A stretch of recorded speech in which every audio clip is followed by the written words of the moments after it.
अस्सलाम वालेकुम वरहमतुल्लाह। ओके बच्चों, अब हम लोग स्टार्ट करते हैं। और सबसे पहले कौन सा बच्चा बताएगा कि हम लोगों ने स्टॉप कहाँ पे किया था, कहाँ तक हम लोगों ने पढ़ा था, कहाँ पे रुके थे लास्ट टाइम और कहाँ से स्टार्ट करना है अब। हाँ जी, यस मरियम। हमको मदीना का स्टार्ट करना। मदीना का स्टार्ट करना है, बट एग्जैक्टली कहाँ पे रुके थे, स्टोरी में हम लोग कहाँ पे थे। ओके, शरीफ में कौन है?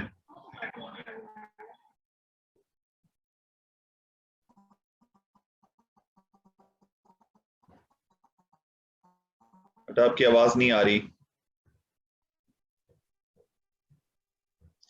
क्या है?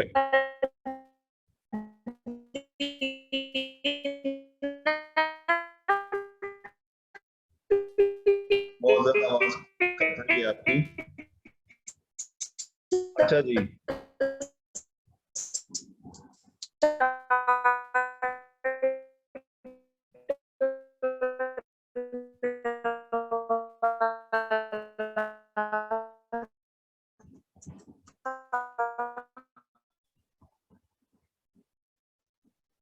बेटा अपना म्यूट करो, आप लोग बहुत आवाज कट रही है।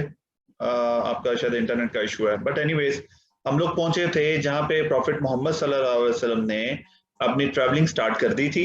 और मक्का से उन्होंने ट्रैवलिंग स्टार्ट की और मदीना से कुछ पहले आखिरी स्टॉप उन्होंने किया।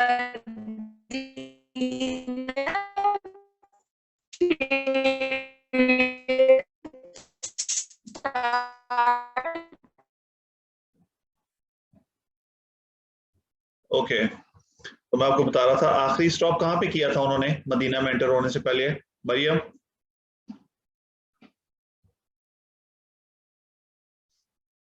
नहीं बता। हम लोग ने ट्रैवलिंग स्टार्ट कर दी थी। हाँ, बट कहाँ रुके थे? हफ्जा, मदीना में एंटर होने से पहले प्रॉफिट मोहम्मद सल्लल्लाहु अलैहि वसल्लम ने पहला स्टे कहाँ किया था? वहां पे उन्होंने एक मस्जिद भी बिल्ड की थी। हफ्जा,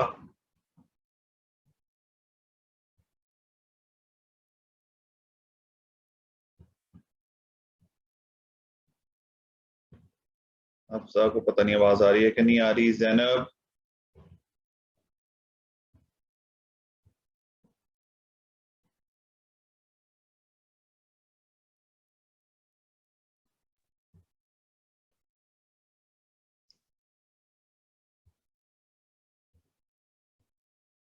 जैनब आपको आवाज आ रही है बेटे?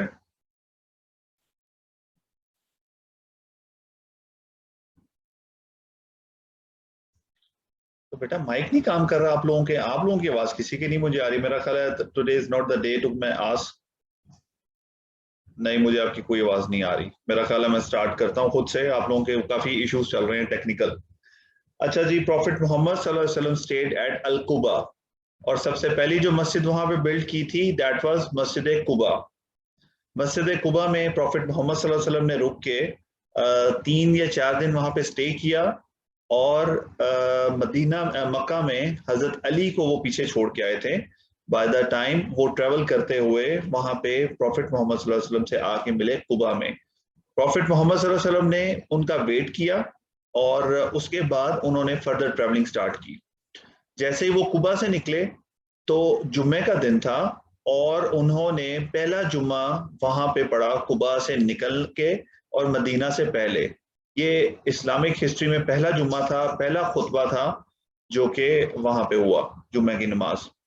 उसके बाद उधर आगे मदीना में क्या चल रहा था, ये बड़ा इंटरेस्टिंग है। मदीना में क्या था कि सब लोग वेट कर रहे थे प्रॉफिट मोहम्मद सल्लल्लाहु अलैहि वसल्लम का।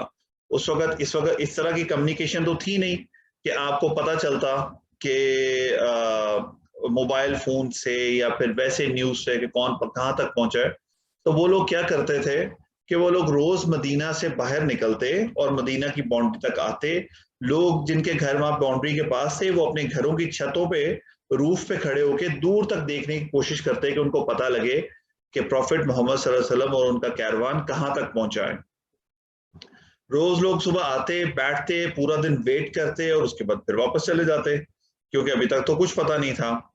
एक दिन क्या हुआ कि जब प्रॉफिट मोहम्मद सल्लल्लाहु अलैहि वसल्लम जिस दिन आने वाले थे, उस दिन दोपहर का टाइम था जब वो पहुंचने वाले थे वहां पे। ज्यादातर लोग दोपहर में रेस्ट करते हैं और वहां पे कोई भी नहीं था।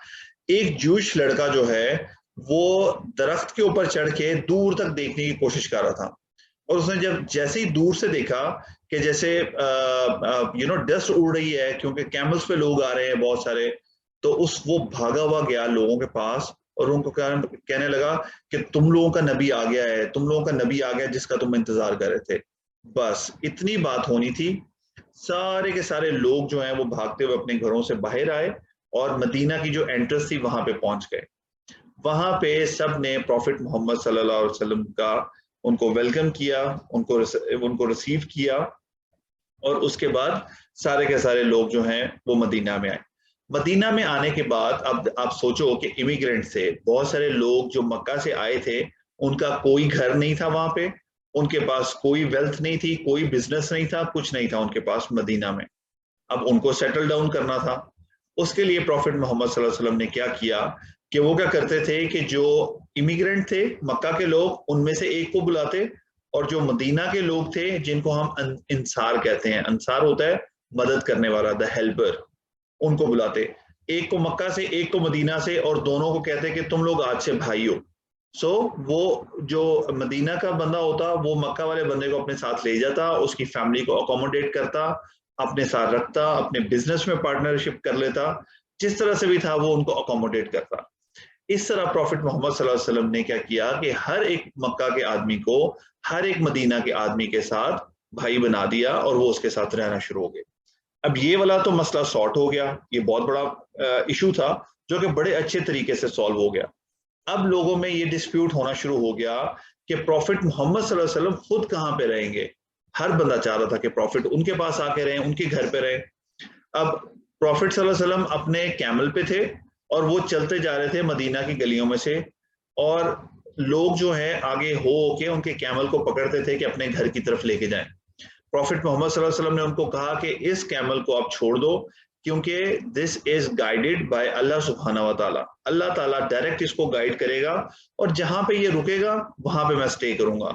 तो चलते चलते फाइनली जब कैमल बैठा है घर के सामने जाके, और पूछा गया लोगों से कि ये किसका घर है, तो वो सहाबी थे अबू अयूब अंसारी, उनका नाम था अबू अयूब अंसारी। उनके घर के सामने जो है वो कैमल रुक गया, और प्रॉफिट मोहम्मद सल्लल्लाहु अलैहि वसल्लम जो हैं वो वहां पे उन्होंने स्टे किया। इनिशियली उन्होंने कहा कि उनका घर टू स्टोरी था, और उन्होंने प्रेफर किया कि आप जो हैं आप ऊपर वाले पोर्शन में रहें प्रॉफिट मोहम्मद, और हम लोग नीचे रहेंगे। Out of respect he don't want to stay above him on the first floor, के नीचे प्रॉफिट मोहम्मद और वो खुद रहें। लेकिन प्रॉफिट मोहम्मद सल्लल्लाहु अलैहि वसल्लम ने कहा कि नहीं, मैं नीचे रहूंगा और आप अपनी फैमिली के साथ ऊपर रहें, क्योंकि मुझसे लोग मिलने के लिए आते रहेंगे और आपकी फैमिली डिस्टर्ब होगी। इस तरह से बेहतर यह है कि मैं नीचे रहूं ताकि आपकी फैमिली को डिस्टर्बेंस ना हो।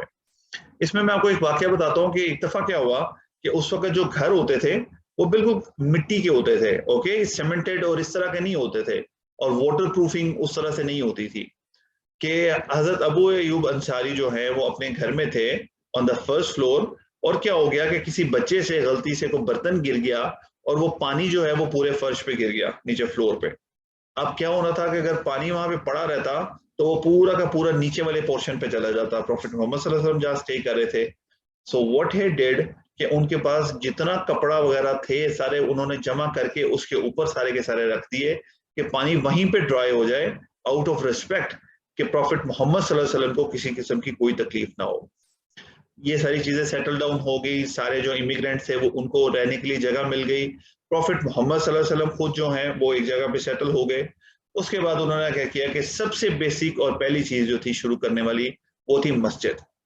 देयर वाज नो मस्जिद बिफोर, और वहां पे मस्जिद की जरूरत थी क्योंकि दिन में 5 टाइम नमाज होती थी। यू रिमेंबर ऑलरेडी इसरा वल मिराज हो चुका है, 5 नमाजें जो है वो मुसलमानों पे फर्ज हो चुकी हैं।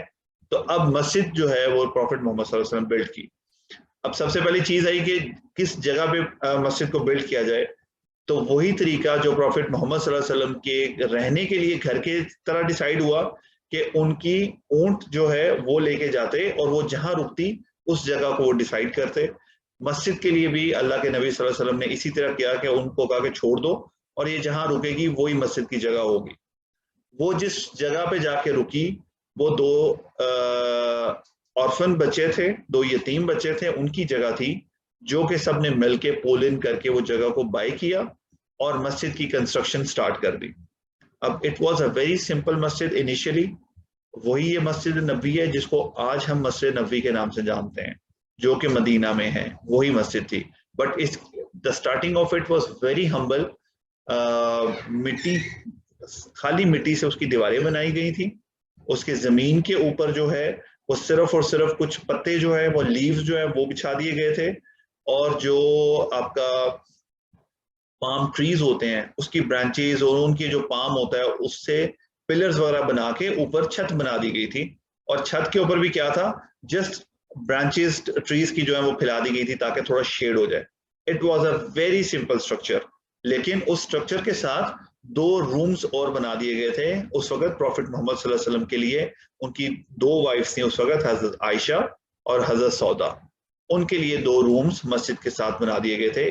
तो इस तरह प्रॉफिट मोहम्मद सल्लल्लाहु अलैहि वसल्लम वहां पे शिफ्ट हो गए अपने रूम्स में, और वहां पे मस्जिद की कंस्ट्रक्शन हो गई। मस्जिद की कंस्ट्रक्शन हो गई, लोग घरों में सेटल डाउन हो गए, नमाज पढ़ना शुरू कर दिया। अब एक प्रॉब्लम आ गया कि लोगों को किस तरह बताया जाए कि नमाज का टाइम हो गया है और लोगों को बुलाना है नमाज के लिए। तो उसके लिए क्या किया गया कि डिफरेंट लोगों से पूछा गया और हर बंदे ने अपना अपना एक आइडिया दिया कि अपनी तरफ से एक सजेशन दी कि किस तरह से लोगों को नमाज के लिए बुलाया जाए। तो अब इंशाल्लाह हम लोग नेक्स्ट क्लास में ये डिस्कस करेंगे। ये बड़ी इंटरेस्टिंग डिस्कशन है क्योंकि मुख्तलिफ लोगों ने मुख्तलिफ किस्म की सजेशन दी और उसमें से फिर एक सजेशन जो है वो फाइनलाइज की गई। तो इंशाल्लाह फिर हम अब सैटरडे को यहीं से स्टार्ट करेंगे। और बेहतर ये है कि बच्चे जो है वो 5 मिनट पहले आके टाइमली जरा अपना कैमरा अपना माइक सब चेक कर लिया करें, क्योंकि मुझे बिल्कुल अभी आइडिया नहीं है कि किसको आवाज जा रही थी और किसको नहीं जा रही थी। यस मरियम। और मैं कल आपने मार्क्स में बताया। एग्जैक्टली बेटा, ये देखो, ये मैं पेपर लेके बैठा हुआ हूँ अभी, और अभी मैंने कैलकुलेट नहीं किया, बट इंशाल्लाह आज मैं कैलकुलेट करूंगा and then I will let you know. Yes मूसा।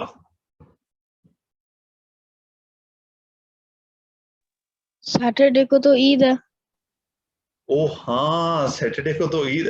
मूसा, ये बात मुझे तुम्हारी बड़ी अच्छी लगती है, छुट्टी वाला दिन बड़ा याद रखते हो, तो very good, I like that. तो बस मसला नहीं है, हम वैसे गपशप कर लेंगे, ग्रुप में मैसेज कर लेंगे, ईद मुबारक कह देंगे, और छुट्टियों के बाद इंशाल्लाह फिर से स्टार्ट कर देंगे। ठीक है, चलो, ओके ओके बच्चों, फिर सी यू देन, अल्लाह हाफिज।